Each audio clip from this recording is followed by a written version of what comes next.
ज़बूर 75। ऐ खुदा, हम तेरा शुक्र करते हैं, हम तेरा शुक्र करते हैं क्योंकि तेरा नाम नज़दीक है। लोग तेरे अच्छे कामों का जिक्र करते हैं। जब मेरा मुअय्यन वक्त आएगा तो मैं रास्ते से अदालत करूँगा। ज़मीन और उसके सब बशिंदे गुदाज हो गए हैं। मैंने उसके सतूनों को कायम कर दिया है। मैंने मगरूरों से कहा गरूर ना कर, और शरीरों से कि सींग ऊंचा ना करो।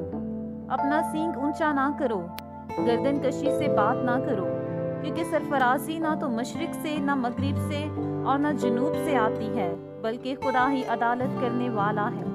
वो किसी को पस्त करता है और किसी को सरफराजी बख्शता है, क्योंकि खुदावन के हाथ में प्याला है और मैं जाग वाली है। वो मिली हुई शराब से भरा है और खुदावन उसी में से उंडेलता है।